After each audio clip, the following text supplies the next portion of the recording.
Sorry about that, chat. Welcome back to another exciting episode of the Smoking Room Podcast. Don't mind us, chat, while we're scuffed as per usual.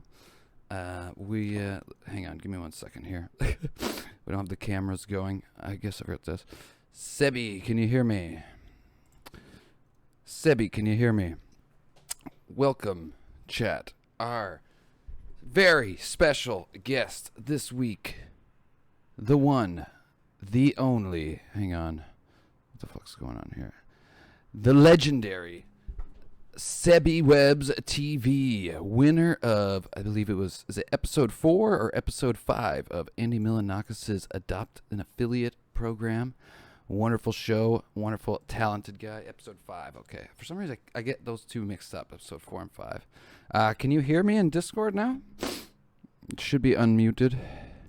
You should be able to go. I think you just have to unmute yourself right now. And did you want to do video? Yeah, you can only hear me. No, I know. I can see his thing right now still. Here, give me a second. Rolls. There. There, try that. Yo, what's up? Can you hear me? Yep, there you go. Can I take off push to talk? There you go. Oh, video cam as well. Okay, perfect. Here, we'll get you back Switch in your there. mic on. Don't mind me while I just readjust my Discord camera placement every time. Every podcast we have to like redo it. Kind of, it's weird. I know how it is, mate. Yeah, you just recently got into that yourself, eh? Yep. Yeah. Just gonna switch out of my hoodie into a flannel shirt because I just realized it's too hot. Yep, no problem. I feel you there. All right, chat. Give us a minute. We're a little scuffed opening here, but that is the Smoking Room Podcast. If you're new here, we are the most scuffed podcast on all of Twitch. So welcome. Let me give me a second here. Get Sebby's camera down. See, I just lined it up to chat right before the thing. Oh my god, that's better. And then it explodes big again. The magical beauties of Discord. But we'll get it one day. All right, that's better. Am I like super thin in yours? I can sit to one side, so you don't need to. Yeah, that's fine. That should be fine like that right there. Yeah, I don't know why it does that. I just said that to chat like before the show. I actually like lined it up and everything, and then this happens every time. Once we go into the thing, it just blows the other person right back up again. I don't know. Might be my Streamlabs too. Chat, I'm fatter than this, okay? I'm not this thin. Yeah, no, chat knows it's just Discord. Discord sucks. But welcome the great Sebby Webs. Everybody claps in chat for Sebby. Sebby, I watched Sebby win the Adopt Affiliate show, and ever since I've been simping in his chat, as it's Linky says here in the chat. You're a super talented guy. The first time I came into your chat, you were playing one of your famous characters, Sebwald. And I felt like I was Shia LaBeouf in the theater, wasted on alcohol and ecstasy. In a very good way. Like I was having the time of my life. Oh, hang on, I just lost you. Oh no, it's fine. Okay. I can hear you. So you were wasted. You were Shia LaBeouf. I said when I first stepped into your chat, when you were playing the character Sebwald, I felt like Shia LaBeouf walking into the New York theater when he's wasted on ecstasy, just having a fucking blast. Like, what is going on? I like this. Nice. If you want to intro yourself as well to the chat, give them a little the Sebby Webs hello. Sure. How you doing, chat? I'm good. I recognize a few of you. What's going on? It's Linky. It's happening, Sluggy Stab. I am SebbywebzTV, and I guess my whole channel is about me basically playing games in character that fit the game. So it could be Sebwald the Magnificent, who gives off sort of Jaime Lannister, Prince Charming vibes. He usually plays Dark Souls. Yeah. Tony Gabagool, my Mafia character, who, believe it or not, plays Mafia. What else? We got Donald Trump, because why not? Because no one else is doing it. So we'll have Trump playing Sekiro and other games where I just basically die a lot. I also do stuff as myself, where I flipping other characters. So in VR chat, it'll be me talking to you, but in the game, I'll be yelling at people, either in New York or Japanese. And I've just started a new concept called voice acting fantasy, where that was last stream, and I'm basically trying to voice act the entirety of Final Fantasy IX, and it's a lot of fun. I mean, it's tough. There's like hundreds of characters. Yeah. And I wanted to start with 7, but 7 is just too emotionally. I'm too attached to it. It's hard, and I won't be able. Yeah, I won't be able to play with it. I won't be able to be as playful with 7 as I can with 9. So I'm using 9 as practice before I eventually go to 7. Okay. So yeah, and what else? Oh yeah, I do freestyle raps and freestyle karaoke songs on my stream. Unreal. Usually, if anyone donates 2 subs or $5, I will give them the option to either have me do a freestyle rap or a freestyle karaoke song, or they can just pass it up and have me keep playing. Choice is yours. And MZ Goodman, how you going?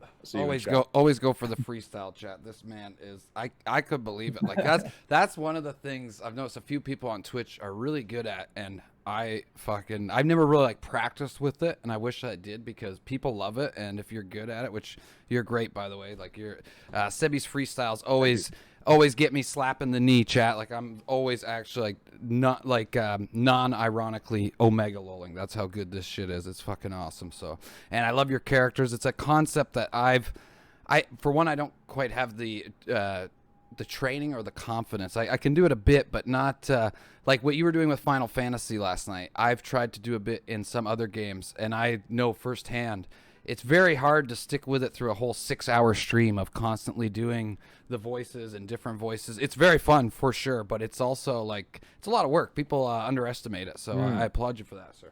Especially since I did a 9-hour stream. Yeah, well, there you go. Fucking right. God. There you go. But I'd say with Final Fantasies, like specifically the 7, 8, 9, 10 ones, those are just easy to just keep going. There's something about those games. You can just fucking play them forever. Like there's a reason they're so addictive back in the day, and still are.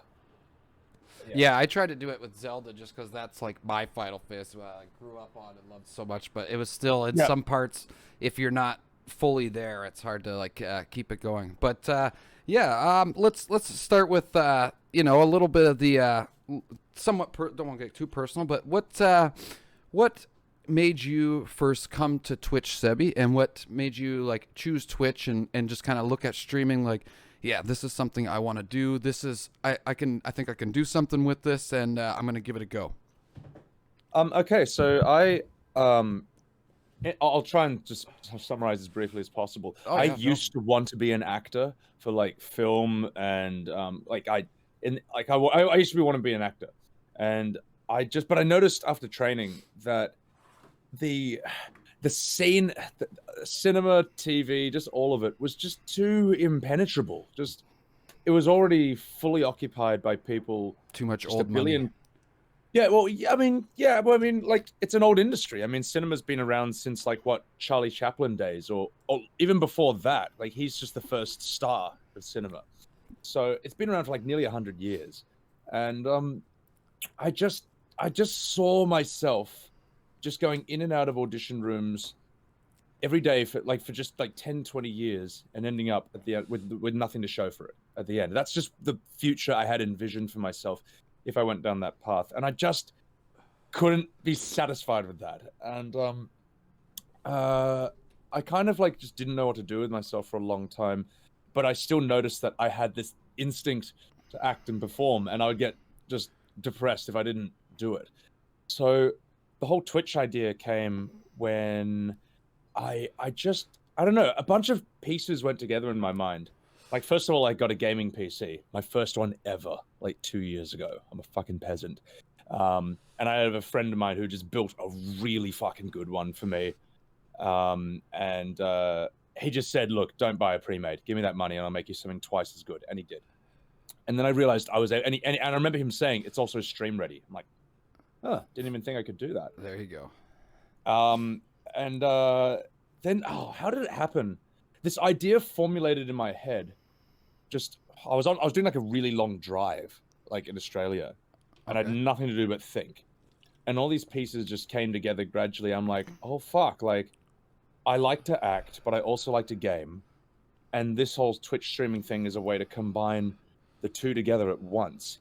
Because normally these things are not connected. Yeah. Most gamers are not actors. No. And most actors, especially theater actors, are not gamers, and they're useless at the internet and they're useless at technology. Yeah. So the idea for Trump, it all started kind of with like a Trump Let's Play, which came from a YouTube comment that I saw that said, I just want to see one Trump Let's Play. Just one is all I ask. And this comment has like 1,800 likes. And I thought, this is what people want. Yeah. Or some people want this. No one's doing it. I mean, a few people are, but I'll get to that in a bit. Yeah. And I thought, well, I could do this. And I just basically decided, okay, I don't know what else I can do. You know, this is very, very early on. Yeah. At the very least, just doing Trump Let's Plays is like a gap in the market that no one else is filling. Yeah. And the people who are, I don't want to like criticize other people's performances, but I think when other people do, when they play Trump, they don't act like him. They play their opinion of him. It's almost like a propaganda the caricature of Trump. They're trying to play more the over-exasperated caricature of Trump, where you're trying to hit on those ends a bit, but also just be the man himself, somewhat. I would say my criticism of a lot of people's impressions of Trump is they can't hide their hatred for him. In their impression. Yeah. It's always like, I'm a fat idiot. And I'm like, it's entertaining, it's funny, but it's not him. And I think that if you're gonna, I'm an actor, I'm not a propagandist. I'm not pro or against. I'm just trying to give the experience of it being him playing a game. And I don't look like him, but if I lose, I lose, which is a lot. And if I win, I win, which is, I don't know. I think he shouldn't know what he's going to do next. So, yeah, I mean, what Klomp says, the SNL version, you know. Which the irony is, when Alec Baldwin just talks like himself, like if you see him in Glengarry Glen Ross, he actually looks and sounds more like Trump than when he does an impression of him. It's true. It's true. And it's kind of like you said, like it's over the top, and it's their hatred kind of seethes out, where you got to kind of come at it more from a middle ground if you want to cover the whole character, right? In a non-biased sense, basically. Yeah, because in acting they say you're playing the idea of the character, you're playing your opinion of them, and you shouldn't. You shouldn't, because that's not art. Art isn't propaganda. Yeah, art isn't biased usually. Like it shouldn't be, right? It's best when it's non-biased. Speaking of all that, that's kind of actually a great segue into another question. Is that of my first night in your stream when you were playing Sebvault and stuff, I actually got the heavy feeling, you know, that you did have a theater background and you know, good proper acting training, not just like kind of like a guy like me, like, oh, let's turn on the computer and try to be funny, right? Like I got the sense that you'd been in a more professional environment like that before. So there you go. He's got the Oscar to prove it, chat. So I don't know. Do you want to elaborate on that at all, or tell us a little bit about? Were you in the actual theater or anything like that? I won't say where I trained, but I have trained for properly for like 3 years in acting. As far as, again, like, it's weird. I used to love acting in school. Basically, acting kind of turned my whole life around because I was a bad student until I was 14. And then when I started doing school plays, not only did I find out I was good at this, but I suddenly had a reason to try hard at everything else. And the ceiling on everything in my life lifted. All my grades got better. Teachers went from hating me to liking me. I got better friend groups. I made more friends. Got girlfriends, just everything got better. And for 4 years, it was an amazing time in school. But when I started acting training after school, almost immediately I suddenly hated it. It's really weird. Like I could see that. So sorry to answer your question about have I been in theater and training? Oh yeah. So I suddenly almost hated it the second I joined, and I think it was to do with if you're lucky, only 50% of your acting training will be bullshit and useless and wrong, if you're lucky. So I was lucky only 50% of mine was, but most will be like 20% of it will be true. Yeah. 30%. And I just, it kind of killed it for me for like years, man. And I didn't want to act. I was embarrassed to be on stage. I thought that I sucked. I thought that I'd always sucked. And I guess I would do plays now and again. Now and again, I would do like sort of free theater. I would do like short plays. I would do just community stuff. They were just like token efforts though, just to show that I was doing something. But but no, really, I kind of I was gonna say, do you find that though, even though they were smaller projects, you still enjoyed yourself more and had that flair of the passion more because the pressure wasn't there as much? Second of it. Oh, okay. No. I loved acting from high school, and then in university, well, where I trained, I probably enjoyed maybe one performance that I did, and that was a short play. Yeah. And maybe some sketches I wrote. After that, I just didn't enjoy anything for just years, probably like 10 years. I didn't enjoy any acting. And I thought, there's just, what the hell bloody happened? And I think it was due to, there was a shattering of confidence. There was a lot of rebuilding. Yeah. And I guess what drew me to Twitch so much was I was sick of being the slave to other people's bad decisions, which is what you will be as an actor. Mm-hmm. Like, I did a play, right? And the director, like, it's a great story, but the director, for some reason, wanted all us actors to read our stage directions as we did it. So you would say something, and you'd be like, and then Sebastian stood up, and he walked to the door. And it's like, but it's a serious fucking play. I'm like, this is the stupidest thing ever. Like, this is embarrassing. Strange. You know, and I just decided, like, fuck, I actually have to write and direct my own shit as well. But then I'm like, well, where am I going to get the money for that? You know, cinema and TV cost so much. So Twitch is where you can do it on a budget, and same with YouTube. Mm-hmm. And that's just encouraged in it. And, so the whole theater, you want to know the theater thing. So what I did after university, or after training, was I realized that I'd gone in blind.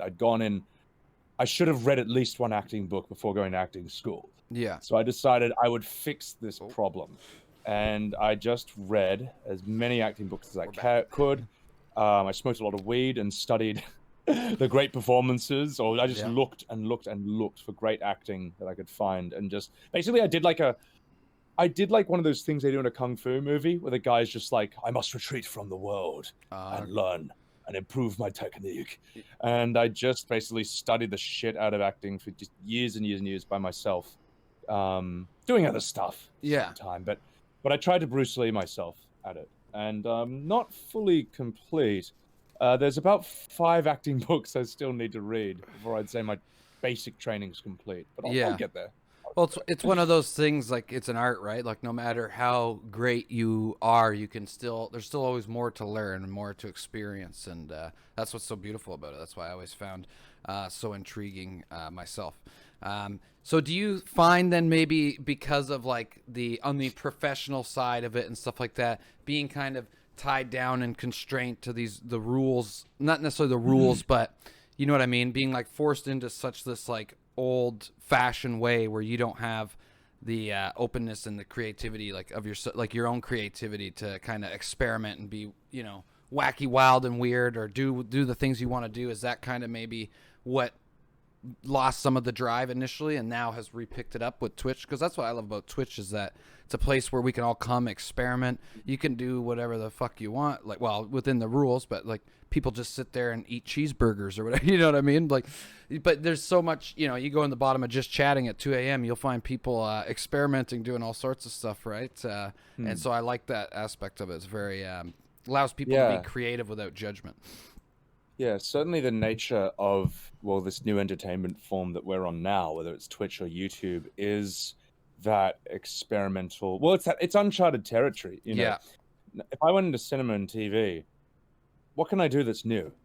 You know, like I feel like everyone's done everything, and everyone's better at it than me. And Well, I mean, like, how am I going to compete with a guy like, say, Benedict Cumberbatch or Ryan Gosling? You know, like these guys are fucking good. You know, and whereas on Twitch and YouTube, I can do stuff that's never been done before, and I might not be the best at doing it, but if I do it first, that can be good enough. Yeah. You know, so that's kind of. I mean, sure, there'll be other people who can do better Trump impressions than me, and are actually better at games than me. Well, but who the hell's doing it? Exactly. You know? And you have less pressure to, like, you know, it's not so like, okay, maybe I stumbled a little bit in my first one, now I don't book the sequel. No, it's your fucking show, so you can keep playing that character and grow into it and get better and better and better and grow at your own pace. Yeah. I love the idea that on Twitch and on YouTube, I am not just the star of the show, but I'm the writer, the director, the producer, the promoter, the editor, the distributor, and the bouncer as well. Exactly. Don't piss me off. Yeah. Or I'll ban you. Yeah. And not you specifically. I mean, just people who join the chat and the first thing they do is call you a fucktard. It's like, well, if that's how you enter the room, then you've just told me everything I need to know about you. And I can say, told me that I don't want you here. Exactly. And I can say firsthand, I've spent enough time in Sebby's chat to know he's got a good sense of humor and shit. If he's booting you out, then you deserve to fucking get out. Pretty much, like. But I hope so. So also segueing off that, maybe we'll go. So you've told me like your inner inspiration and what drove you to do this. But is there maybe a figure, a person like actors or comedians that like also like inspired you, that really like you watch and like, oh man, this guy is so fucking good, or this woman's so great. I wish I want to be like that one day. Just in like acting wise and stuff like that, right? Or comedy, whatever. Well, there was always I'd say Jim Carrey in his peak was always an inspiration to me, whether it was Ace Ventura, Liar Liar, The Mask, just like that extremity of expression and the maximum commitment to that expression was amazing. Like you can't, it's just pitch perfect. It's just, I love that idea of just like the maximum power in a specific direction thing. As far as just acting alone, oh god, I mean, like the thing. Then at the same time, some of my other acting inspirations are like the most subtle performers ever. Like that's what I love. I love that sometimes. Yeah, like Mads Mikkelsen. Oh yeah, if you know. Yeah. Yeah, Mads Mikkelsen. Ryan Gosling in Drive. Yeah, Ryan Gosling in Drive. These guys are just like, I only was able to understand what they were doing after I trained.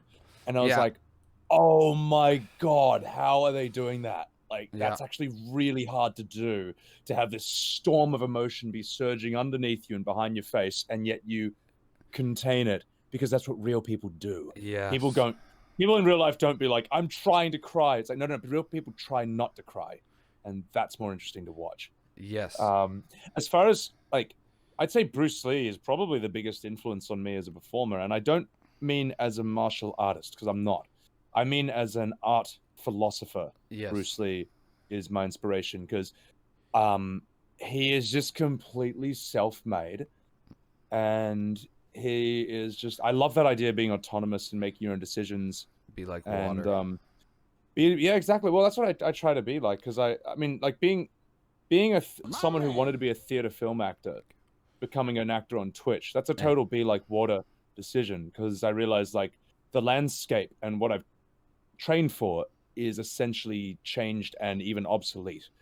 And so I will completely adapt and transform into what I need to be for this current landscape.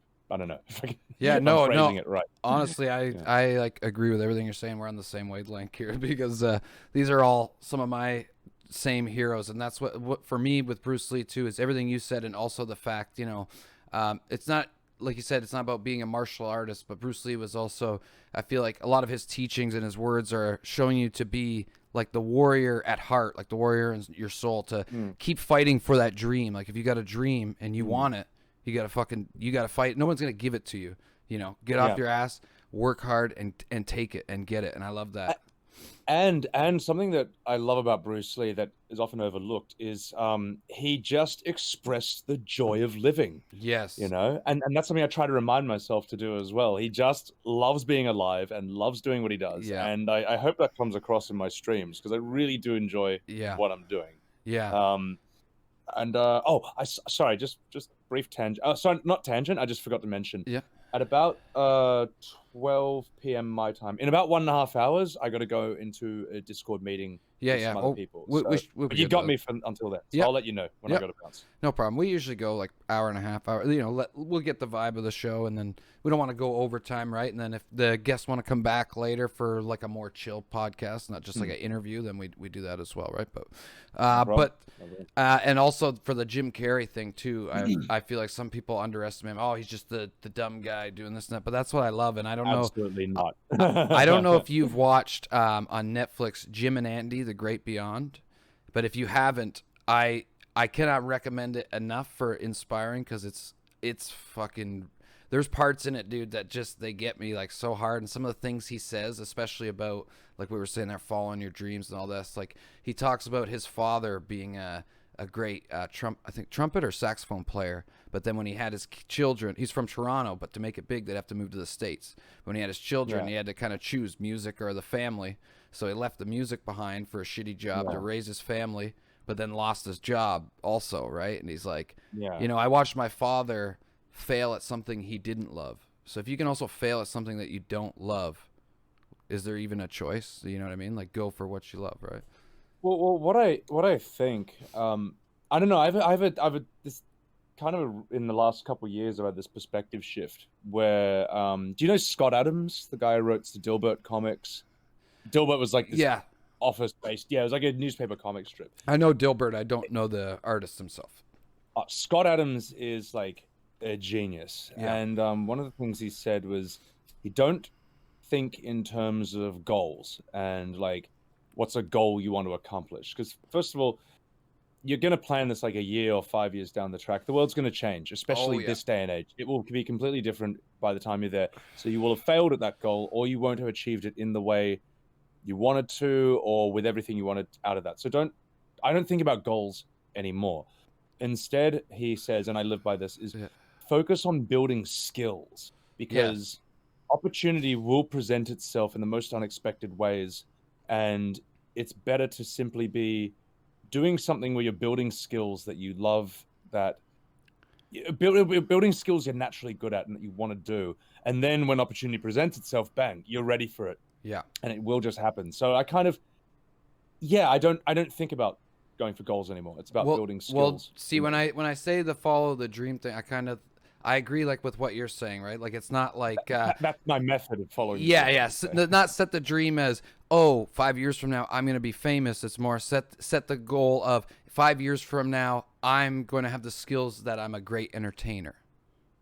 Well, it's like not where that place is where your skill level is. If you become famous, will you have the skills to be able to handle it? Well, exactly, Not just the performing skills, but the social skills, the understanding of how to manage how different life is going to be. Oh, yeah. It will be fucked. It will be completely different. Oh, yeah. With a lot of people, when they just blow up like that, it's and I could imagine, right? It's a total life shift, right? It's especially the people that get it when they're these child stars, man. Holy shit. I couldn't imagine how the fuck, man.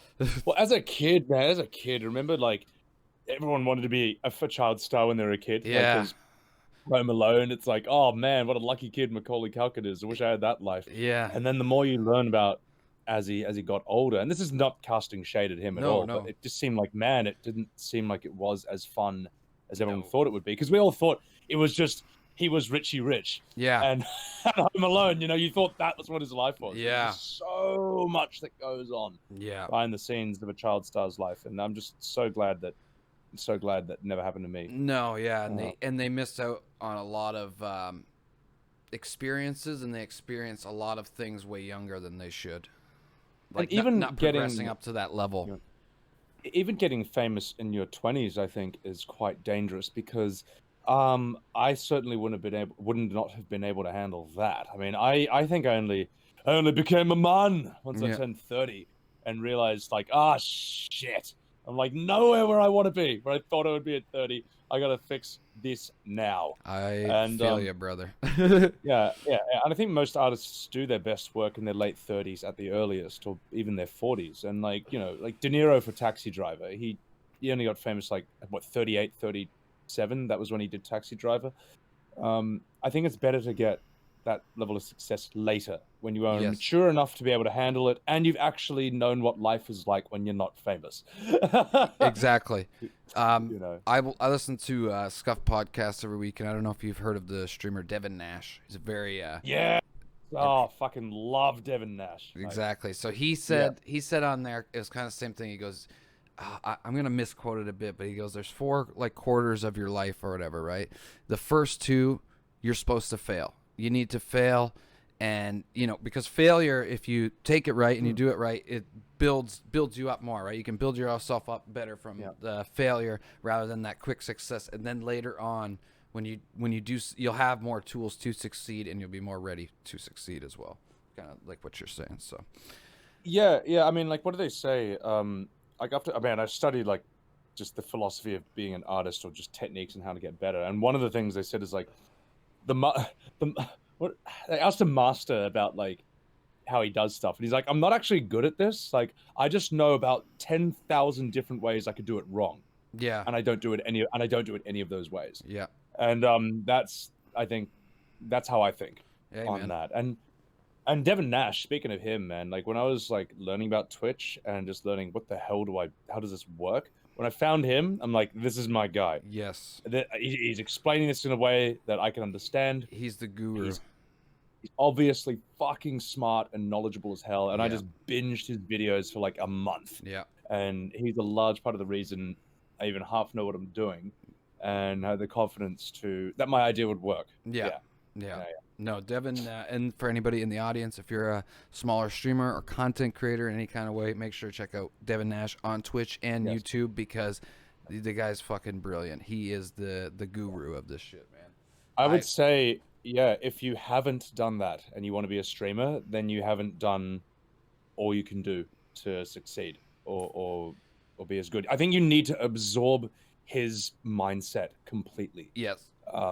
You have to do that and then think like that. And I think absorbing content in general too, like smart content like that for sure, like because you need to learn all the business and the marketing sides. But I think also exploring and yes, beef mode, Devin Nash. And also, sorry chat, if I'm not answering you guys right away or calling out follows, I apologize. Just during podcasts, I try not to interrupt the flow of the conversation as much as possible. But I am seeing you guys, and I appreciate it all. Thank you for the follows. Love you guys.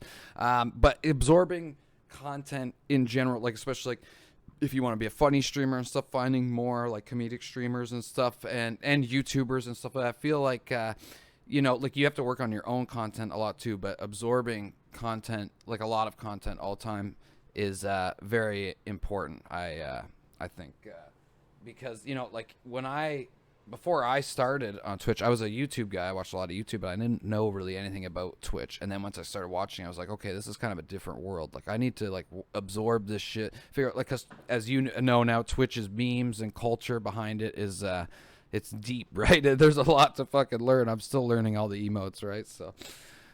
Oh God, yeah. I mean, there's so many, but I feel like I know enough of them now. There's a lot, and I love the Twitch emotes because there's a history behind each of them, and I just keep trying to use them in other like platforms now, and I feel like I can't properly express myself anymore without using my Twitch emotes. I'll do it on Twitter a lot. I'll type like lol or something. People are like, what the hell are you saying?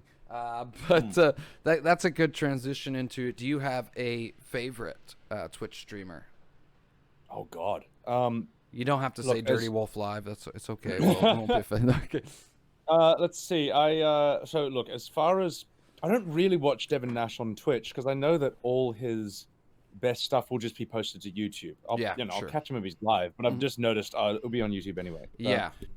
God, the answer to that question is so embarrassing. It's oh God, I can't believe I'm going to tell you this. No, my favorite streamer. You'll laugh at mine too. Look. But basically, the majority of the streams I watch are other streamers I know. as like sort of like I've met them as like, hey, how you going? We're like talk to each other and Yeah. stuff. But as far as big streamers who I don't know, have no relationship with, no Linky, it's not Pokimane, it's Chromia. It is Chromia. I'm embarrassed and to I've say just I don't written even know in who chat, that is. Chromia is a VR chatter. I'll tell you what, I'm gonna embarrass myself and post her, and I'm gonna post her in your chat right now. You got to check this out, man. Like, Chromia is a mute streamer. She's a girl from Italy, I think. Oh, and she plays like a VR chat mute? She's a VR avatar, and she never speaks ever. And her avatar is like this little cat-eared anime. That's creature. the meta right now, dude. Soda Poppin literally hired a mute, and he has her in the corner when he's not even playing VR chat now. And she just sits there like making little cat noises. Like she just be like meow meow meow meow meow meow, and she runs around in she's considered a legend of VR chat, and she pulls about 550 viewers per stream. But she also plays other games. But it's just something I can't stop watching it. Like it's just really bizarre. It's fascinating. We're gonna see. I could. Yeah, sorry. No, sorry. Go ahead. I'm bad for interrupting you. Go ahead.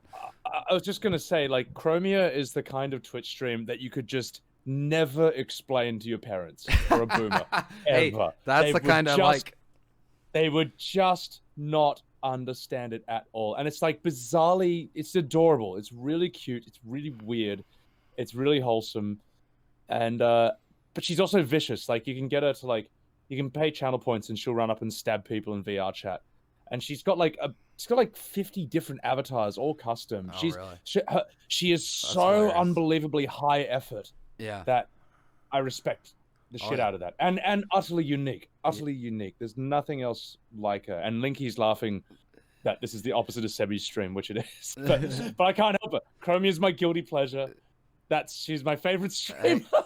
Hey, mine is kind of similar. One you couldn't explain to your boomer parents and stuff. But before I say that, I will say VR chat, I think, is going to have a huge explosion again real soon here. Because even Shroud's talking about that he wants a VR chat mute.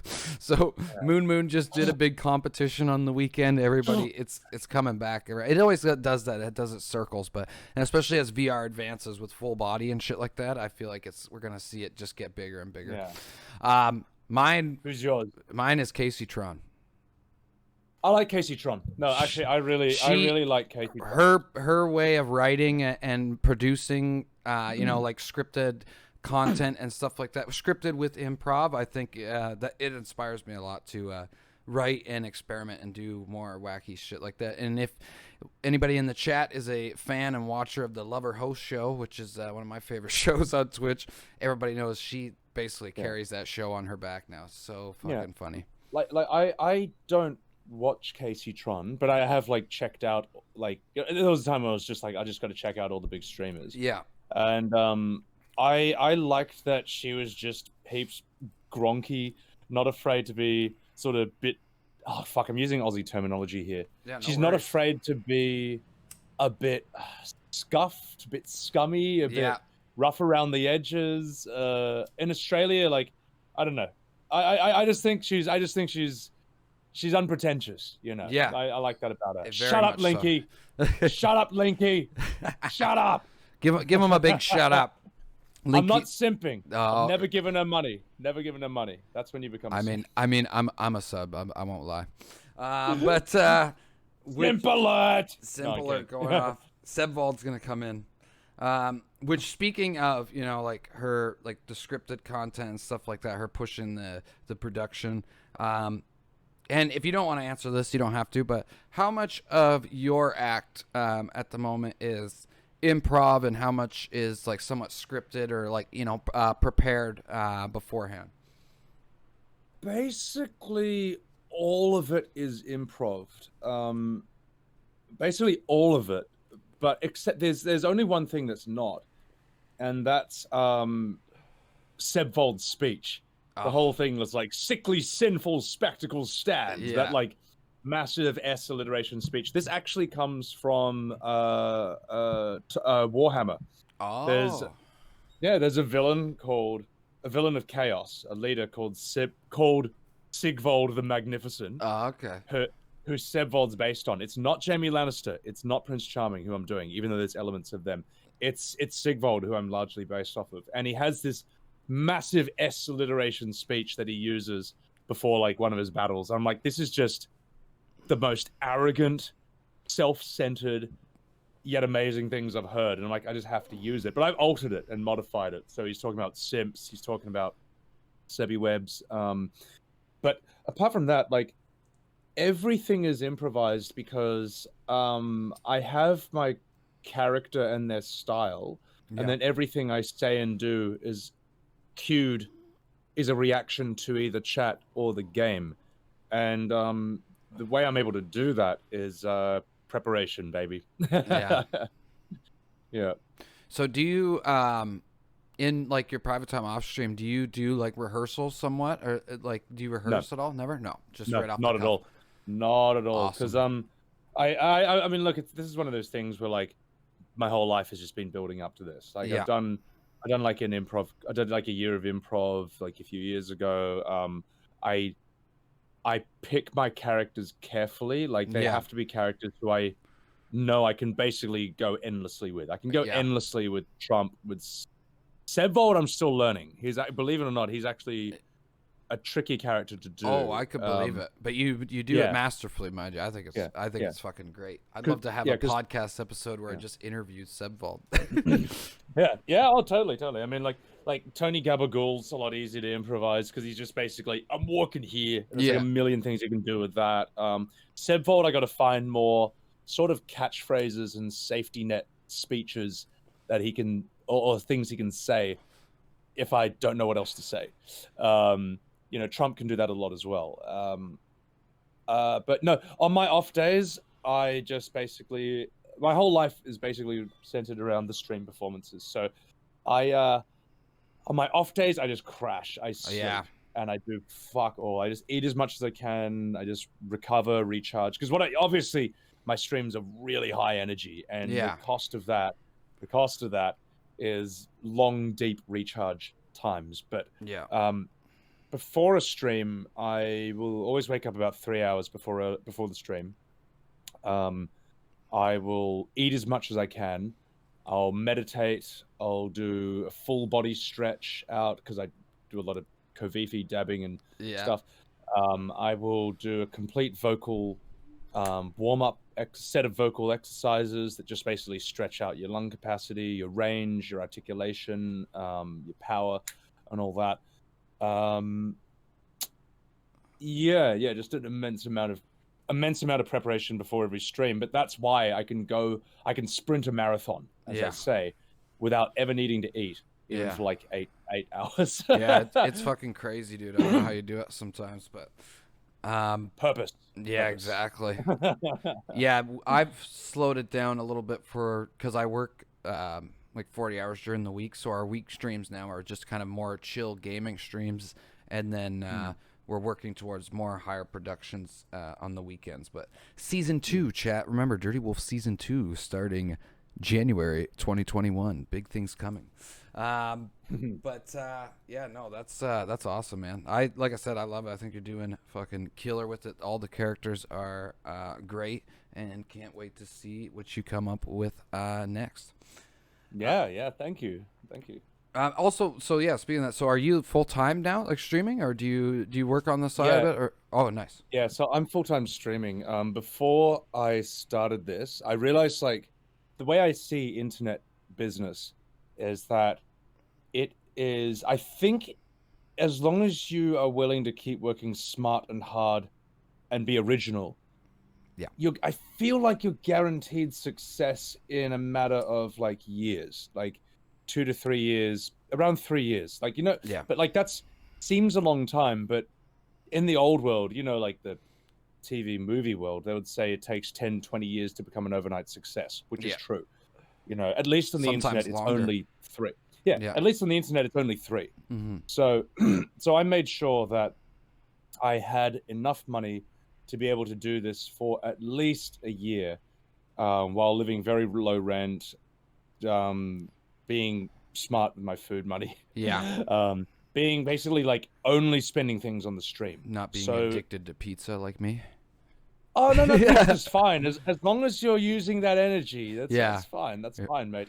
So I yeah, I don't work on the side, but the jobs I have done have been like Uber driver, forklift driver, demolition worker, Yeah, we were believe it or talking not, about that one night. road construction, all that. So, Yeah. You've experienced it all. yeah. Well, not at all, but you've had a wide variation of experiences through your lives. You've lived through, and you know what it's like to get dirty, get your hands dirty. You know. Yeah, I've been that guy knee deep in the Yeah. mud with a shovel, just hating life. Yeah, exactly. But I kind of wanted to do that to myself because I noticed, like, Builds character. as an actor, well, yeah, as an actor, knowing acting students, my God, anyone else who's trained acting and knows acting students knows that they are like the weakest, on average, the weakest, most sheltered people who have, sorry to sound like a boomer, never worked a hard day's, never done a hard day's work in their life, mate. So, and True. and then I noticed the actors on screen. I'm like, these guys look like a different species. Like their Yeah. faces are lined with experience of life. Like you look at their life stories, they've just worked brutal jobs and lived in their car for years. I'm like, there's a big disconnect between them and the people I'm surrounded by right now. So I thought I've got to just, as they say in Australia, harden the fuck up.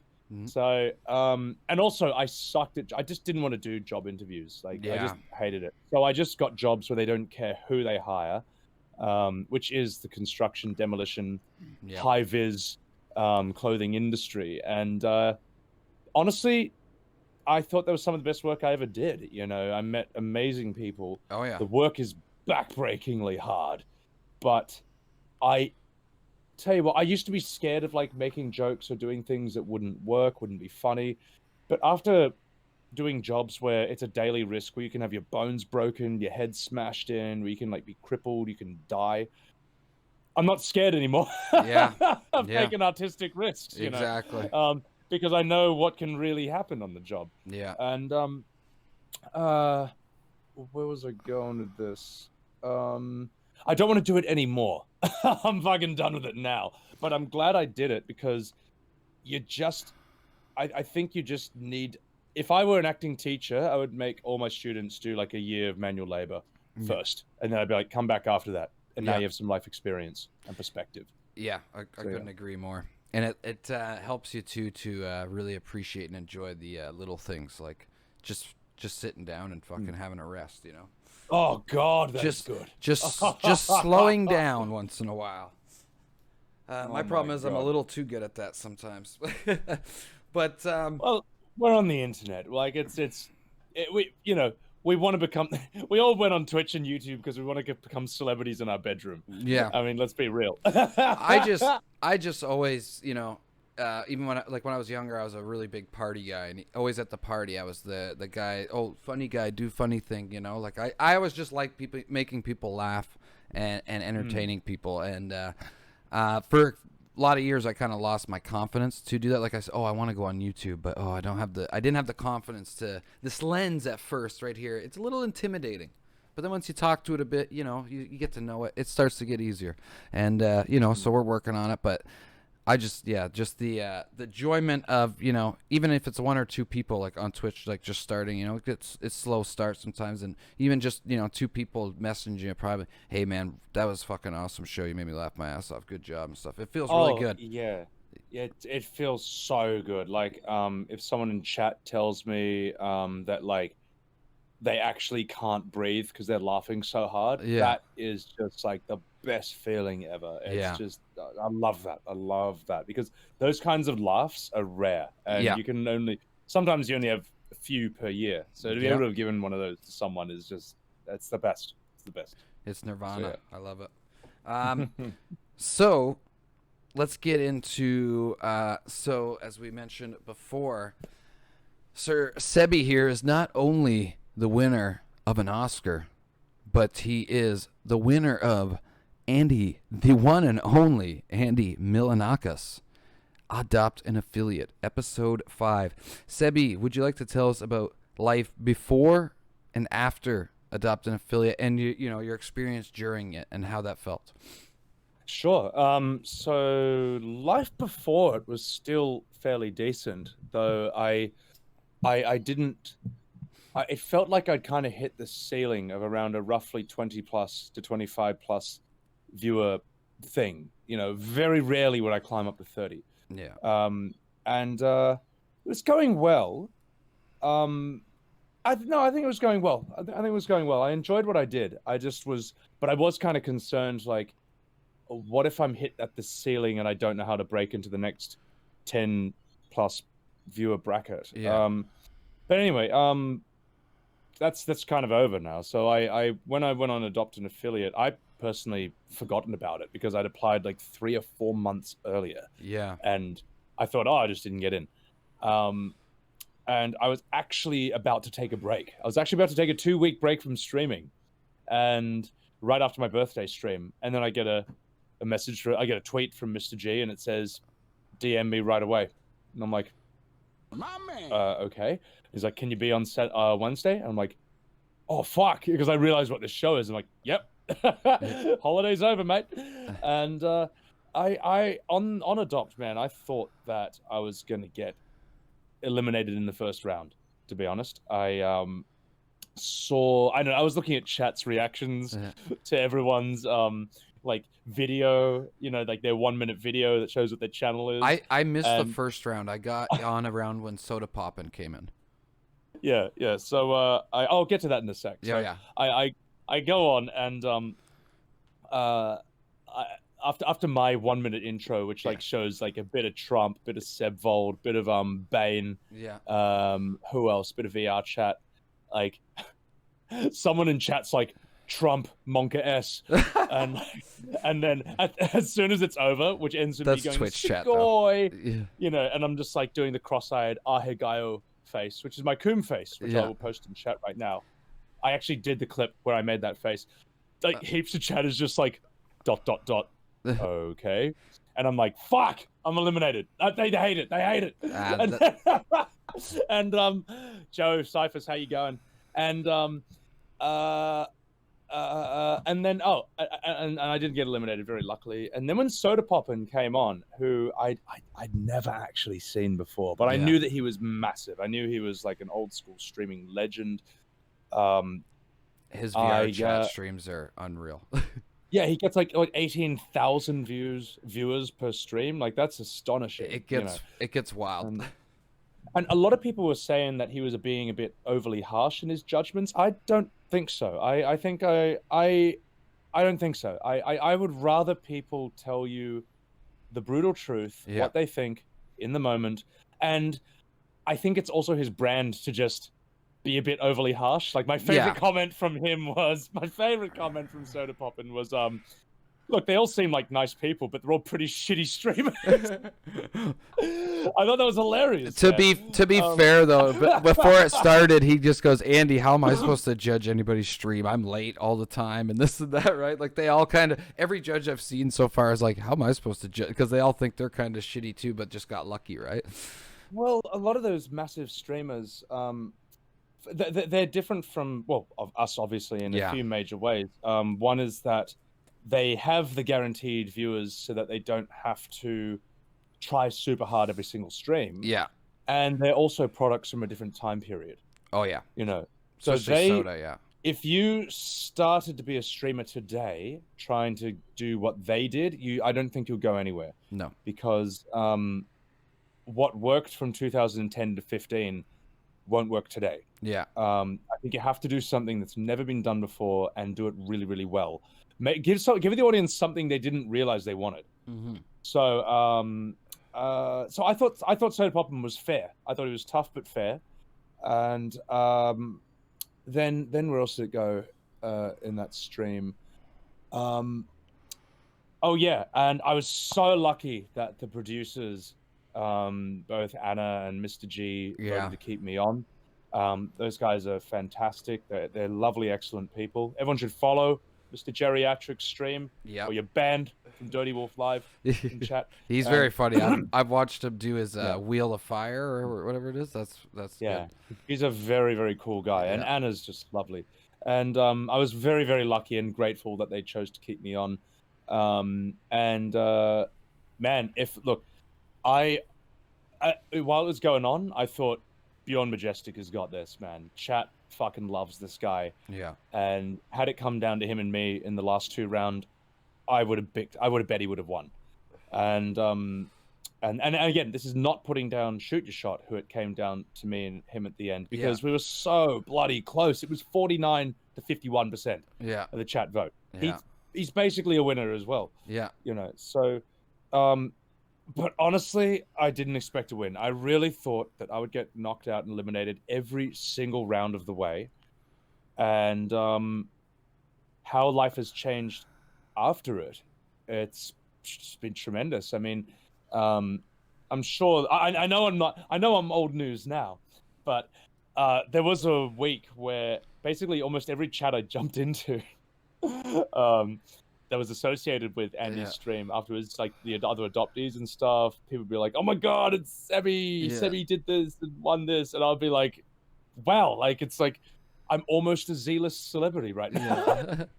And I really liked that. Like it's really nice. Like I don't want this to be about my ego. Like I want the show, the product to be as good as possible, and serving that is what motivates me to take risks and get out of bed. But it is nice. It is nice. Hey man, when strangers tell you that they think you did a good job, especially it's really nice. if you know that you've put in some hard work, and to have that recognized a bit, I don't think there's anything wrong with enjoying that and soaking it up, brother. You deserved it for sure.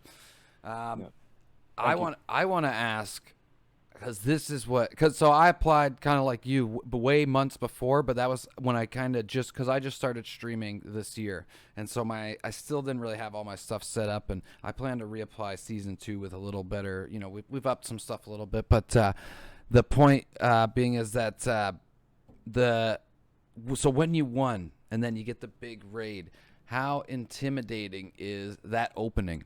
You know, and you're like, okay, I gotta go for the piston. You raid me, and then let's rock and roll. That opening to, like, you know, you're gonna have a chat bigger than what you've had before. Not intimidating at all, surprisingly. I mean, like, I kind of knew it was just gonna be a different game. There would be no obligation for me to read every chat, which I do on my normal streams. Yeah, or at least I try to. No, it felt fine. What sucked was my Streamlabs was not fully optimized. Like I had a bit too much going on in my scene that I've trimmed out since, so that when Andy raided me, it crashed my computer. I had to restart, and I came back to about, I'd say, I don't know, it was less than what the initial raid was, but it was totally fine. I mean, I held on to like 400 people for a while, which was fantastic. Well, I remember I remember me and a bunch of people in the chat just be like, just wait, he's coming back. And then you're like, I'm back. There we go. You know, and when Andy did his collab with me, our debate, my Trump versus him for who should be president of Earth. Again, I knew I didn't have to look at chat at all. And I thought Andy was great. And it's just a different vibe. No, I'd say the most intimidated I feel as a streamer is when I'm testing a new concept and I don't know if it's going to work. That is the most intimidating thing. So I felt that before I debuted David Attenborough. I knew Sebvold would work though. I just knew it would. There's no way that can't work. It's just, especially with Dark Souls on Twitch. Yeah, well, also his character. I think like there's something so funny about a man who is like just ridiculously beautiful and completely full of himself, a complete asshole about it. There's something so funny about that. It's like someone who should be a villain. No, sorry, someone who should be a hero, but is actually a villainous piece of shit. Yeah, I love that. And absolutely love it. And then also like adding the knowledge of the Twitch memes and culture into there, right? Like slaying the simps and stans and all that. Yeah. I keep forgetting simp is like a Twitch thing. Like I don't think it's just Twitch, but it's it's very big here though for sure. It's very internet. Yeah, basically, like people don't know what you mean outside of the context of YouTube and Twitch. But I wasn't intimidated by the massive raid, and because I just kind of knew that it's just a different game at that level. Like the way I see that, like I don't know how one builds up I don't know how that transition happens. Maybe something you do goes viral, and bam, you have like 500 now regulars overnight. But um, uh,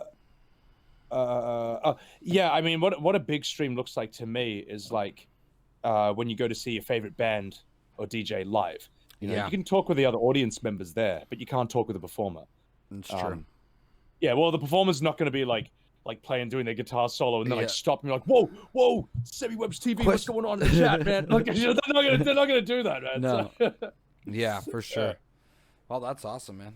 I applaud you for that, because I know that's like, and you did do a great explosive entrance too, right? So that's always like my like thought process is like, oh, if you win something like that, like, what, I can't just turn my stream on and be like, okay, guys, we're playing Fall Guys. Here we go. 2000. You know, you got to have something a little bit. But your performance already is kind of like your regular day could start kind of similar to, you know, you might have upped it a bit, you know, for that. So that's, yeah, that helps a bit, right? It was great though. I think it was really good.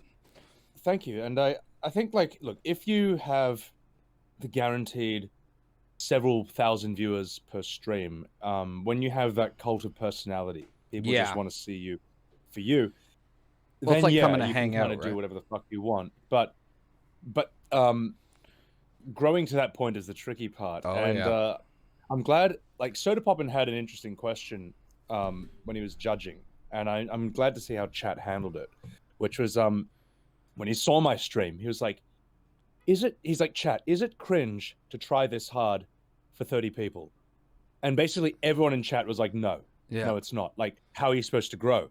You know, and I thought, and so it was like, okay, yeah, fair enough. And the effort that I put in was the deal breaker, apparently, because he was going to eliminate me too. It came down to me and ZoboCat. Yeah. And I thought, that's it. He's gonna pick the girl, and he didn't. No. And Zobo's fantastic as well. People should follow her. She's a lovely, lovely girl. Great stream. And yeah, so yeah. Basically, I like that while Soda Poppin was harsh, he was willing to listen to chat's criticism and change his opinion on the fly, because, you know, that was cool. I like that. Yeah. No, it's and I think too, it shows he's not this arrogant, stubborn guy. Yeah, no, you know? and I think kind of like Andy said too. He like says things like that, like, "Oh, this is cringe" or whatever, more for like the memes and shit. But like, really, he's like thinking like, "Holy fuck, dude, this guy's putting in more effort than fucking I can," right? You know. But look. To be fair, and the answer to the question is it cringe to try this hard for 30 people? It's like, well, no. When I magically have like 1,000 people in my stream, then I'll start trying. You know. Yeah. But he totally got it. He totally got it. Man. Yeah. I respect him. Yeah, no, I can totally get that, and especially like tying that in with trying out a new concept that you don't know will work was a big intimidating time for me. Was on my birthday we did I painted my face like the Joker, and I tried to do my own version of Andy Kaufman's bombing routine, where you just do. Is that where your photo comes from? Yeah. Your profile? Oh God. And so people in 2020 don't really get the bombing routine, so it didn't go over as well as I would like. But you got to try, right? You don't know until you put yourself out there and give it a shot. But it was still fun, right? Tricky to do today. Oh yeah. Sorry, go on. No, that was it. I was just saying. Oh yeah, I agree. It's a lot of that stuff. It's because you have to find a way to modernize it in some regards. Modernizing is the key, I think, and that's the challenge of our generation, because we have this, as I say, we've got this totally new platform, this totally new art form. Yeah. Like YouTube is so young, even though YouTube is massive, it's still so young. It's only in its second wave of celebrities, those being Markiplier, PewDiePie, Jacksepticeye. Its first wave of celebrities was like Fred. You know, if anyone remembers that. Dax Flame. That's Chocolate Rain. Yeah. That's like the first wave of YouTube celebrities, man. That is ancient history, man. Whereas on Twitch, our first slew of celebrities we're in them right now. Yeah. You know, it's Pokimane, it's Trainwrecks, it's we know who they all are. Ninja, Shroud. First wave of celebrities. But who's the second wave going to be? Yeah. Only in a few years' time will we know. I mean, who's going to be around in a few years? You That's know, true. will the landscape change so much? Or some people just be like, I'm done with this. I'm out. You know? Yeah. Well, So yeah. that leads me kind of into a great segue. Is what do you think? Because I can tell you what the new, not new, but what's coming is networks. They finally seen how big this can be, what it can do, the influence that it has on younger people and young adults. And so we have things now like the Watch Ven network. So Austin, who does Lover Host, Austin's show, he actually hosts a show on there called Dare Package, which is kind of like Twitch Fear Factor in a way. Twitch Truth or Dare Fear Factor kind of game. And other networks are said to be coming as well. They're going to, 24/7 hour streaming network with their shows and hiring big streamers and celebrities and stuff to run streams. What's your thoughts on that? As in streamers being put on TV? No, TV coming to Twitch. Like the networks are buying. So Ven, I couldn't really tell you what network like owns that or runs it behind the scenes, but so on Twitch their channel's running 24/7. A lot of times it'd be like replays and reruns of certain show, but they have like a weekly schedule of different shows with different. So they have like they booked Austin as the host of one show, Sasha Grey hosts a talk show.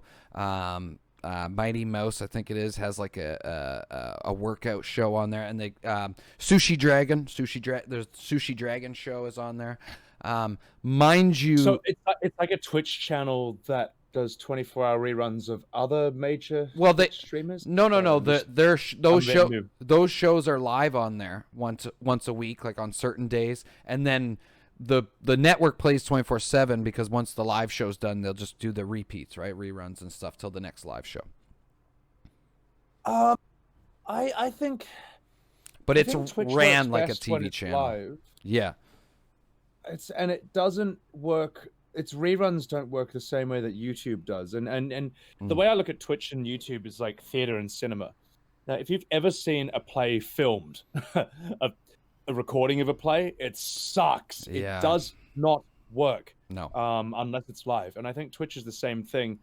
I don't know. I that idea is new to me. I think Twitch should stay live, or at least I don't play reruns on my channel because I just I know some people like watching VODs. Yeah. They want to catch up with that, but that's not me, at least. That's not why I wouldn't watch a VOD. Unless it was just for research purposes, like adopt an affiliate episodes. Yeah. I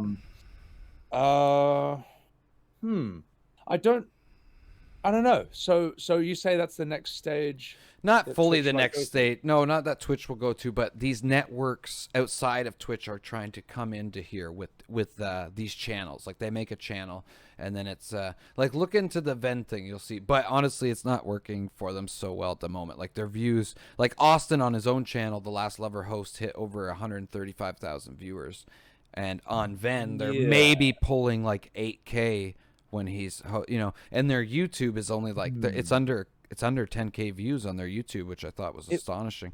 It would be, it's tricky to pull off, and it could fail. I mean, there's a culture war element to it. I mean, yeah, a lot of people don't like the corporatization of YouTube, for example, and they might see it coming for Twitch and want to resist it, or simply just not want to be a part of it. At the same time, corporatization brings endless masses of normies who can just outnumber you and vote with their dollars.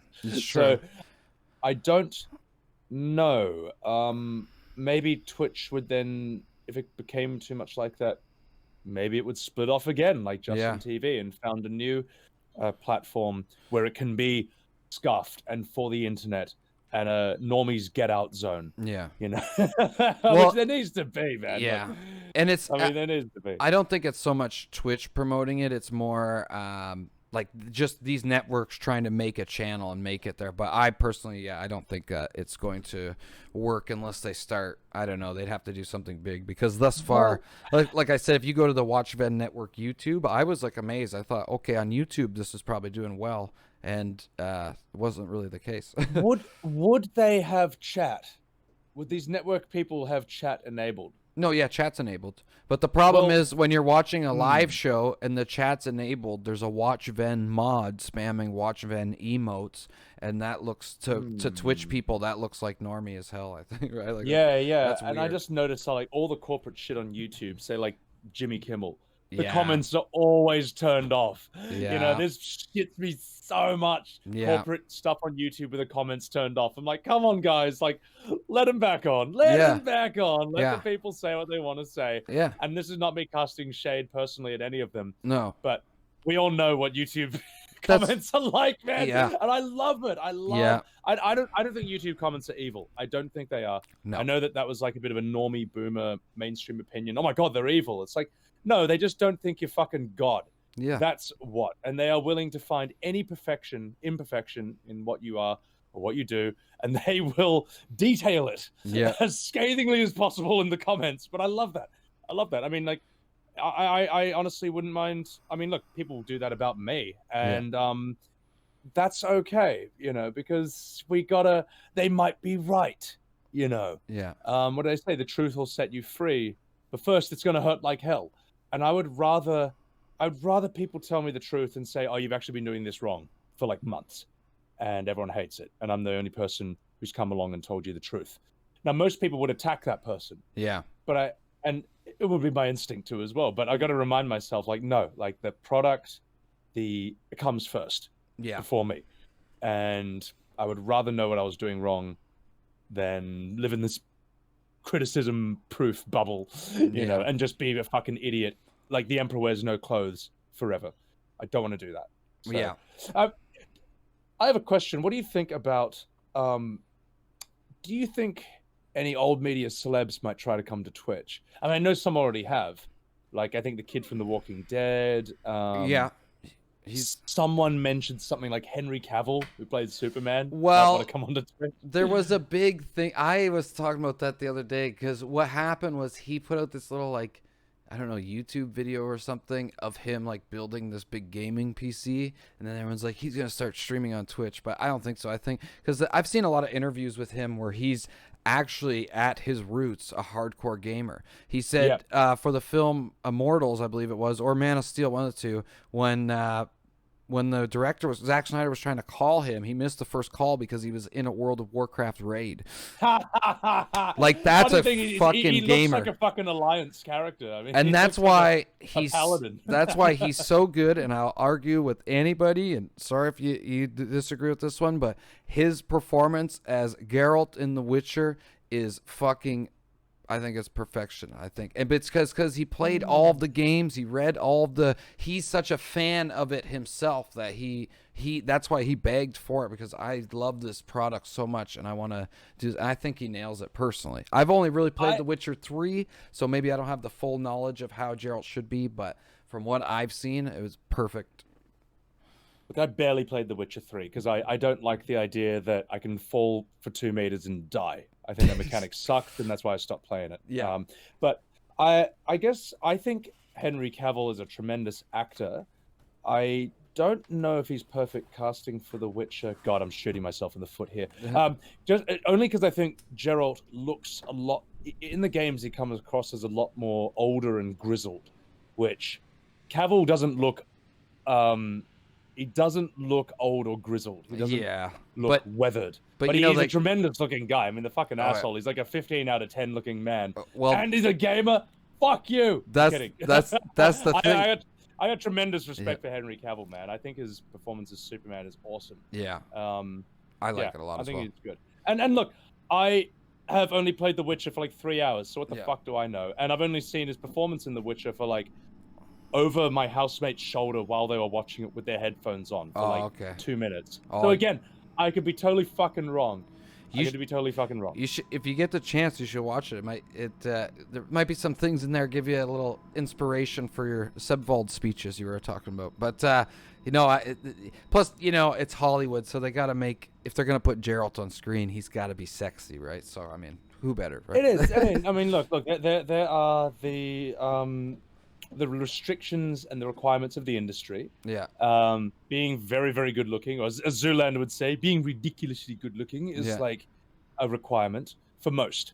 Now, a few actors can pull off being less than conventionally attractive, one might say, and still have a tremendous career. Like, say, the guy who played Peter Pettigrew in Harry Potter.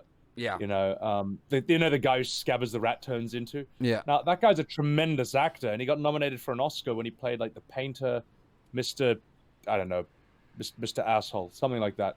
But, but for the most part, I think screen acting is limited by, I guess, how good looking you are. And the brutal thing is that we live in a time period where, back in the day, there were just less people on Earth. Yeah. And there were less people doing this. Yeah. So, but today there's man, you'd read any story by any, I'd read stories by beautiful young blonde women trying to make it as an actress in Hollywood. And you think, oh, well, that's the type, you're guaranteed a job. No, she gets in the casting room, she gets in the waiting room, looks to her right, and there's like 50 to 100 other beautiful blonde women who look exactly the same as her. Yeah. And you have to be the best out of them all. The rat race begins. You've got to be a fucking good actor as well, man. Like, shit, man. And so, just to circle back a little bit to your question, what I think about like big actors and big screen actors, stuff like that, or celebrities coming to Twitch, I think it depends who it is and how it's done, because on YouTube you had people like The Rock and Kevin Hart and all these people making YouTube channels, and no matter what the normies want to say, they were not accepted by the actual YouTube community. A lot of people think the only person I've seen very well accepted was Jack Black, because Jack Black's YouTube channel is a fucking YouTube channel. It's not a Hollywood produced multi-million-dollar YouTube channel like The Rock's. No offense, that show shade their way, but it's just the truth. Now on Twitch, I'm sure The Rock and Kevin Hart will have a good night's sleep on their bed of money. Yeah, right? They'll be all right. They'll be okay. No disrespect to The Rock or Kevin. Jesus Christ, don't sue me. Yeah, but no, it's true.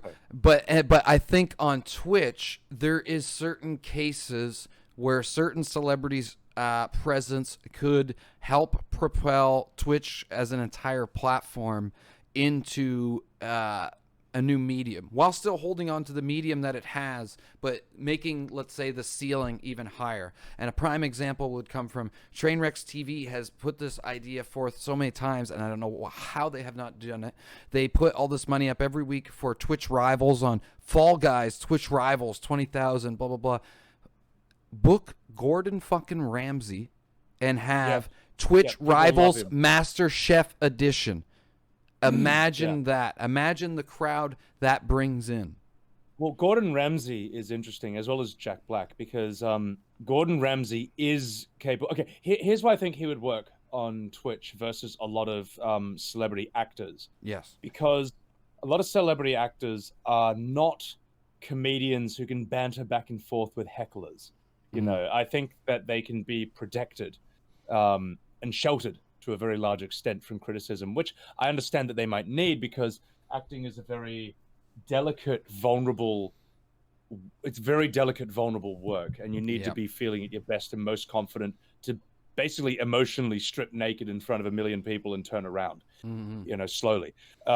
But comedians like Jack Black, Gordon Ramsay would be fine. Imagine him dealing with Twitch trolls, man, in chat. He'd be fucking so good at it, man. And the emotes they could make for that guy are just endless possibilities. And I think Jack Black as well, a reason that he would have succeeded on YouTube where so many others didn't, is because the type of celebrity that he is also very alternative, outcast, and very modern. Yeah. Very, very modern kind of celebrity. He doesn't look like the average Hollywood actor. Yeah. And he is kind of self-made to an extent, in that I think his momentum came more through music. I think cult of personality. Yeah. As he built up slowly through bigger and bigger crowds, rather than this, like, you're a nobody, then you go into the audition room and then bang, you're like, well, I mean, it's not really that way either, but I think the type of celebrity Jack Black is, people relate with him, man. Yeah. You know, well, in a way that they don't relate with these perfect looking people, you know, as you see in Hollywood. I mean, how many times do you watch like a show? I remember I tried watching The 100 on Netflix. You ever seen that? I haven't. I've been told to watch it, and I just couldn't do it. It's okay. Look, I watched the first episode, and I'm like, man, what are these Hollywood fake worlds where like just every single person is staggeringly good looking. Yeah. And like even the villains and the bad guys, they're just like unconventionally good looking. Well, you know, I mean, like on the internet, we don't relate with these guys. You know, a lot of us came to the internet because we were sick of normie world, and that's probably why the internet has an immune system reaction to normies trying to get in. It's like, this is not your world. Yeah. Basically, get out. Yeah. So and it's so true, and that's why now we have like so many like teenagers and stuff like that who are like, you know, going for depression and stuff because they don't have enough Instagram followers and shit because these standards are being put so fucking kids, high, man. Like when I was a kid, I didn't have a fucking cell phone. I didn't get a cell phone till like I was maybe one of the last people to get it in high school because I was also poor. But I'm glad about that though, because like I don't know, like I played a lot of video games still as a kid, but we also went outside. You went outside during the day, beat the fuck out of each other with some sticks, and then at night you went in and played Zelda. It was fucking, and kids nowadays, they don't have that, and I feel fucking bad. Everyone has an iPad, dude. Man. And I feel so sorry for how much of their childhoods are like, and teenagehoods are recorded and posted, ready to nuke and cancel their careers in a I don't know. I don't know how we're going to deal with it. It's a very, very annoying and unique problem for our generation to have to deal with. But I feel sorry for kids the most because these days because they just, at least my idiocy as a teenager, and even in like as an early 20-something-year-old, was not on camera. Oh my God, man! Some of these kids doing cringe. Yeah, like on TikTok. YouTube, it's like you're done, you're finished. TikTok, forever. Fucking that TikTok will always be you. Yeah, it's there forever. Even if you delete man. it, somebody else has it re-uploaded. It's crazy. Yep. If it's on the internet, it's there forever. You will never ever get rid of it. In fact, I'm astonished that some people actually can. Like people can actually scrub stuff from the internet today. Yeah. Or they can try and get. They usually gotta pay some good money though.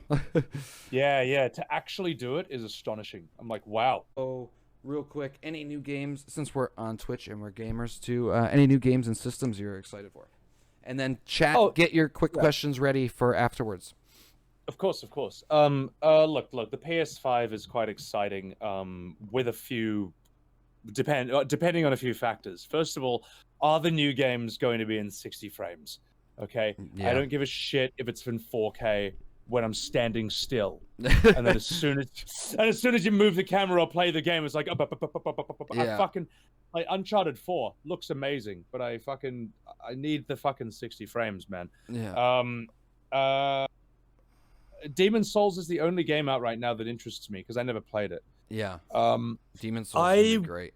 Yeah, I won't look. I'm not going to buy it for one game, and I'm going to wait until God of War 5 or Final Fantasy 7 Remake Part 2 comes out, because those are going to be the sellers. Those are going to be the big boys for the PS5. Otherwise, as far as games, I'm not a great FPS person, so Cyberpunk doesn't interest me too much. Even though I'll probably watch other people play it. I'm bad at FPS, man. I'm really bad at FPS. It's not even funny, bro. Let's see. Maybe the new Final Fantasy, 16? Seems kind of interesting. Yeah, I think it's 16. Though I personally would like, in Final Fantasy, them to bring back the non-human characters.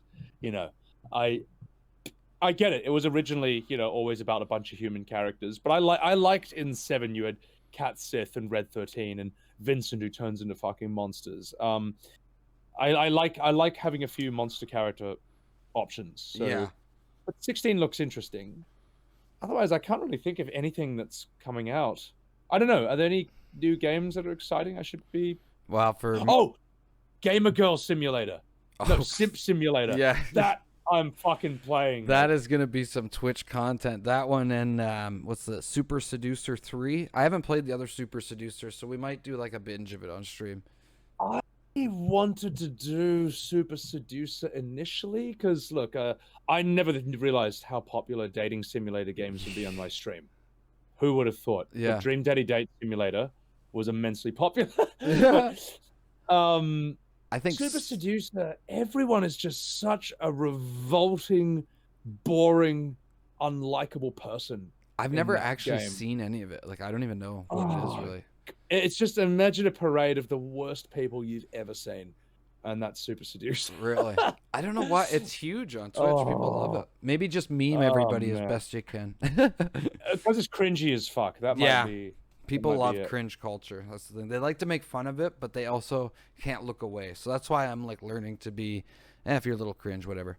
Um, Hmm. Chat, do you guys have any last questions for Mr. Sebi? And then we'll do the coveted, cursed would you rather before he leaves. Oh shit. Okay. Okay.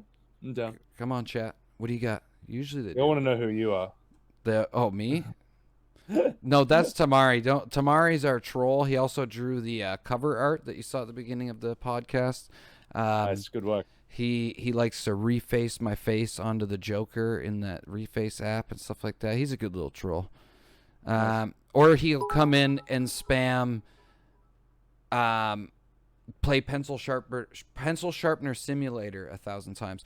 Clomp94 with the 200 bits, thank you very much, says, what is your fave Dark Souls game? Oh god. Dark Souls 3, easily. It's the first one I ever played. Mechanically, I like it because I tried playing Dark Souls 2 and it was too slow. Also, a lot of people seem to hate that game. Bloodborne, I don't like that I don't have a block, and I don't like that it's kind of locked annoying. in 30 frames. Whereas Dark Souls 3, I can play it on my PC. It looks fucking phenomenal. It is Yeah. a work of art. The bosses are very, very cool looking, and it just feels amazing to play. And I love that I can have 4 people join my game. Sorry, 3 people join my game. Yeah, I'd say it's got to be Dark Souls 3. It just is a fucking masterpiece. When people talk about modern art, as in the shit you see in art galleries, I think that shit's over. It's done. Yeah. But I think a game like Dark Souls 3 should be considered like one of this time period's like modern Renaissance paintings, like in that category. I agree. Because the world and the enemies and the monsters are just phenomenal. What blew my mind about Dark Souls 3, because it's my first Souls game ever. I would look at things in the background, like, oh wow, it's a great looking castle. Later on, I realized, like, holy fuck, I'm in that castle. And then I realized, like, shit, everything I see in this game is a place I can go to. And that is really uncommon in video games. It's So amazing. Yeah, it's astonishing. So, yeah. Anyway, that's my answer. God of War was great like that too. Mine That's for fucking dope, yeah. Demon Souls or Dark Souls is like I suck at all the Dark Souls, so it's Demon Souls. So I'm extremely pumped for the remake. I still sucked at Demon Souls, but that's the one that I sunk the most time into of them all. Nice. What was I just saw? Ms. Goodman says, "Have you ever heard of / ever wanted to play the Yakuza games?" I know the Yakuza games. I don't know if I'm going to play them because, first of all, I can't think of a character. Oh, look, I could do it as Trump. All right, he Yeah. fucking works with every game. In fact, I could just play Trump as Yakuza and have it from the perspective that he thinks is in Chinatown the entire time. That could work. In fact, that will work. Yeah, I might do that later on. You know Look, what? Normally, I don't like GTA style games. Shockingly, Yeah. I just am bad at shooting. But Yakuza's a fighting game, isn't it? So maybe it will work. But yeah, I don't like those games, but I have characters who work for them. Yeah. So, yeah. Why not? Why not? I might do Trump playing Yakuza. Good idea, MZ. Goodman. But I know you got to get going, so I'll let you go and so you can maybe get a couple minutes to do some stuff. We'll ask you our last question, which this one comes from Tamari9 in the chat. Even if he says it's not from him, he wrote this cursed would you rather. He made top donations so that we would ask it to every podcast guest. It was a competition. Would you rather have cock-sized nipples or a nipple-sized cock? Look, the answer is pretty obvious in this one, and I know I've heard this question before. But I know the answer to this question. Cock-sized nipples, because you can deal with that more and still have the sex. Whereas what you can do with cock-sized nipples is you can get duct tape and you can just tape them to your sides, so they're just kind of these like they're out of the way at the very least. You know, I'm assuming you can't remove them with surgery because that's cheating the hypothetical. So we'll just have the cock-sized nipples. You gotta tape them to your sides, I think, and then use your massive cock in sex. See, I would don't be, know. I would be that, answer? I agree. I would be that freak that would, but I wouldn't tape them down. I would be rubbing ice cubes on those babies in the morning before I went out. I mean, we're in coronavirus. You got to stay 6 feet apart. Nobody's going to get 6 feet, come in your danger zone if you got erect cock-sized nipples out on the street. No? No, I'd hide them. I'd hide my shame. I'd be ashamed of myself. But I'd still have a massive cock. Yeah. So that's what I'd... Hey, you never know. Somebody might be into that. That's it. Not everybody's got cock-sized nipples, you know? You could be a celebrity. Well, sure. There's got to be someone. There's someone for everyone. People have got famous from having the world's longest fingernails. I mean, anything's possible. Yeah. All right, Sebby, honestly, it's been a joy. If you've got any last-minute questions for me or the chat or anything, shoot them now, and I'm going to, for everybody in the chat right now, I have all of Sebby's socials in my Discord. I'm going to post them here right after we end the call just because I'm scuffed and your face is covering my Discord at the moment. So we'll lol. Right after that, we'll post them all in the chat here. And yeah, after that, we'll continue on with the little after show chat, maybe play some games and stuff. But yeah, Sebby, thank you so much for coming, man. Do you got anything you want to shout out? Any big projects coming up that you want to share, anything like that? Tell you like the concepts I'm doing that I'm cycling through. I've got Donald Trump playing Sekiro, which we call Trump Hero, Leftists Cry Twice. We've got Sebvold the Magnificent. Sebvold the Magnificent playing Dark Souls 3. I am excited for Elden Ring, Clomp, and thank you for the bits. Yeah, Dirty. thank you. I've also got Tony Gabagool playing Mafia. A VR chat comes back when I want to yell at people. Yeah. And my new stream concept that I've debuted is voice acting Fantasy 9. I'm trying to voice act all of Final Fantasy 9. Yeah. And it's a mammoth undertaking, and it's really chat fun to is watch. More than welcome. Thank you, man. And chat's more than welcome to drop their suggestions for voices and stuff. Like I've had people asking me to do Christopher Walken for Steiner. Just like, it just, yeah, all these different things. So yeah. Yeah, man. That's my stream. Everybody, claps and hearts in the chat. Also, the mods are posting the links right now. I'm also going to post them in a big block at the end here. And yeah, guys, again, everybody, thank you for the bits and the follows. It's been great. I'm going to do a big thank you at the end of the show here for anybody that sticks around. We'll go through all the follows and names and thank everybody before we get into the program. But yeah, everybody, claps and hearts for Sebby, man. Thank you so much for coming. Honestly, dude, I love your show. Can't wait to see more of it. Again, how we do it here, first one, we like to get in deep and ask you some questions, get to know the man, and if you ever want to come back, it's open invite. Just shoot us a message. Maybe if you want Sebvold to get interviewed, people learn a little more of the lore of Sebvold. Hey, man, that sounds like a funny show to me. So, yeah, man, I appreciate you coming on. It's been great. Everybody, make sure that you go right fucking now, and follow twitch.tv/SebbywebzTV. The man is a fucking legend. Nobody chugs a Kovifi like this guy. And he's also the world's greatest dabber. Claps in the chat, everybody. Thank you so much for coming on. I appreciate it, man. It's been great. I had a pleasure talking. Hope for coming on. We'll talk soon, and can't wait to see what you got coming up next, dude. Thank you very much, man. I really appreciate it. Thanks for having me on. Appreciate you coming. All right. See you later. All right, chat.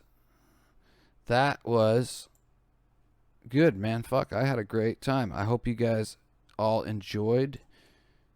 Oh, shit. Look at now my camera's all weird. I freaking don't understand the Discord camera thing. What did I do?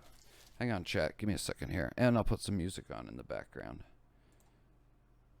Just so we got some. You said bell peppers and beef. But yeah, guys, how would you guys think? That was a good show, eh? Recast, thank you. Okay, everybody, give me 1 second, please. Did you introduce him, your girlfriend in the back? No, I did not. Give me 1 second, please. Just